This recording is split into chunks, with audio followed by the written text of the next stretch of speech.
15,000 రూపాయలు ఇస్తున్నాం. ఒక్క పింఛన్లోనే 33,000 కోట్ల రూపాయలు ప్రభుత్వానికి సంవత్సరానికి అవుతుంది. ఈ విషయం మీరందరూ గుర్తుపెట్టుకోవాల్సిన అవసరం ఉంది. ఏదేమైనా నేను మేమందరికీ హామీ ఇస్తున్నా, ఈ మీటింగ్ కూడా మనం వచ్చింది స్వచ్ఛ ఆంధ్రప్రదేశ్కి వచ్చాం. ఎవరైతే కాగితాలు ఉన్నాయో అవన్నీ తీసుకుంటా సానుకూలంగా మీ సమస్యలు పరిష్కారం చేయడానికి నేను అన్ని విధాలా ప్రయత్నం చేస్తానని వారందరికీ హామీ ఇస్తున్నా. ఈరోజు ఇంకో పక్కన మీరు చూస్తే ఈరోజు నేను వచ్చిన కార్యక్రమం ఆ పాప ఒక విషయం చెప్పింది, వాళ్ళకి తల్లికి బాగలేదని. అక్కడి నుంచి మనం ఒకసారి ఆలోచిస్తే మన ఆరోగ్యం ఎందుకు ఇబ్బందులు వస్తున్నాయి? మనం తినే తిండి వల్ల, మనం తాగే నీళ్ల వల్ల, మనం ఉండే పరిసరాల వల్ల. ఎప్పుడైతే అపరిశుభ్రమైన ప్రాంతాల్లో ఉంటున్నామో మనం తినే తిండి కూడా ఇష్టానుసారంగా తెలిసి తెలియకుండా తింటున్నామో, అదేవిధంగా సరైన సమయంలో జాగ్రత్తలు తీసుకోకుండా పోయేదాని వల్ల ఒక్కొక్కరికి నేను ఎప్పుడు చూడలేదు కానీ కొన్ని డిసీజులు అయితే కోట్ల రూపాయలు ఖర్చు అయ్యే పరిస్థితి వస్తూ ఉంది.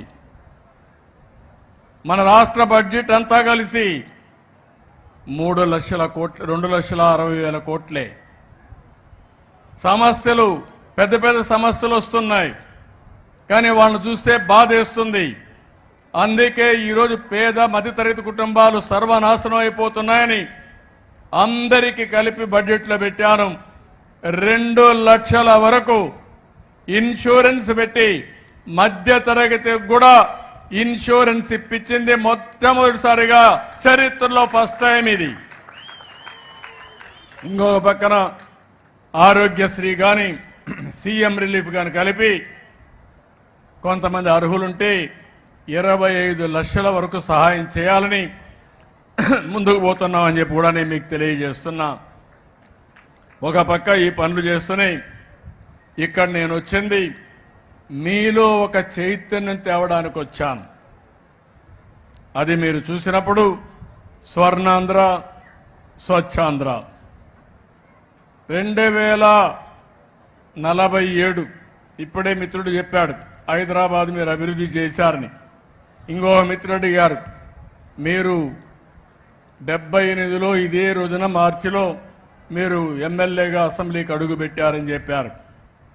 ఈరోజు నేను గర్వంగా చెప్పగలుగుతున్నా, నేను ఆ రోజు 9 సంవత్సరాలు చేసిన పనుల వల్ల ఈరోజు దేశంలోనే హైయెస్ట్ తలసరి ఆదాయం ఎక్కడ ఎక్కువ వస్తుందంటే తెలంగాణలో వచ్చే పరిస్థితి వచ్చింది. ఆ రోజు చూపించిన అభివృద్ధి, దానికి ఒక ఎకో సిస్టమ్ డెవలప్ చేశాం.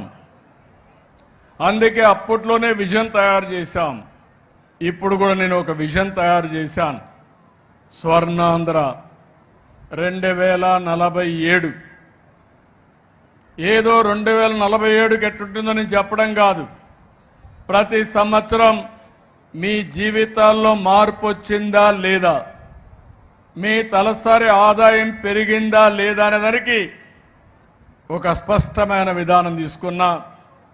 రాష్ట్రంలో ఏ విధంగా ఉండాలి, ఈరోజు 25-26కు వచ్చాం, 24-25 అయింది. మీ తలసరి ఆదాయం చూస్తే 2,60,000 సుమారుగా ఉంది.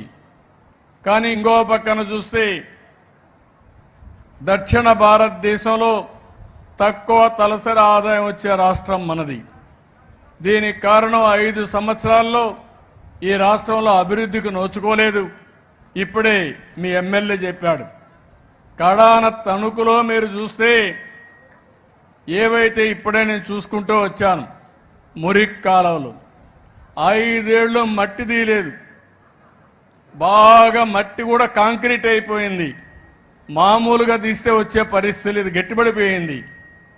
దాన్ని ఎందుకు తీయలేదంటే 6 నెలలు పడుతుందని మా నారాయణ గారు మేము సర్వశక్తులు ఒడ్డుతున్నాం, ఈ సమస్య పడుతుందని.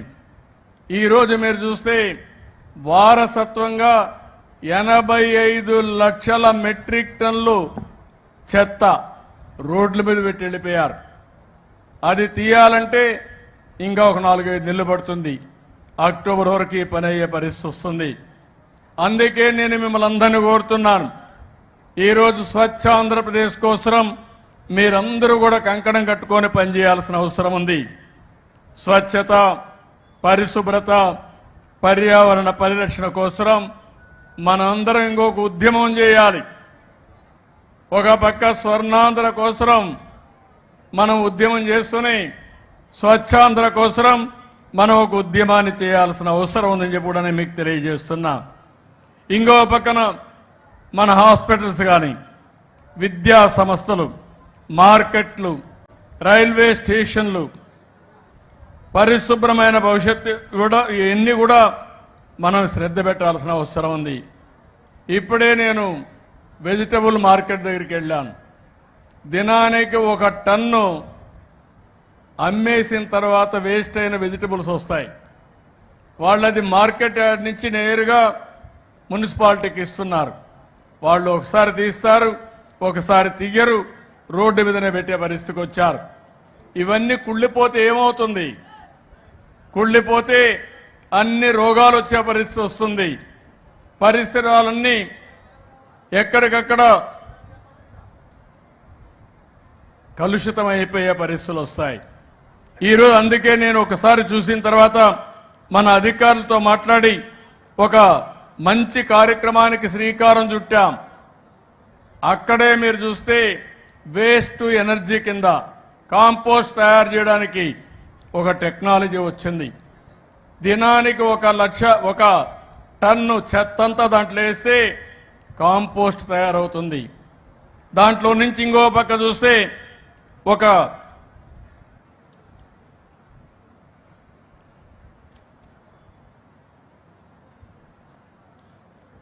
ఇది మీరు చూసినప్పుడు బయోడైజెస్టర్ అనే పేరుతో 10 లక్షల రూపాయలు ఖర్చు పెడితే ఆ 10 లక్షల రూపాయలు అక్కడ ఇన్స్టాల్ చేస్తే దినానికి 1 టన్ను కన్వర్ట్ చేసే పరిస్థితి వస్తుంది.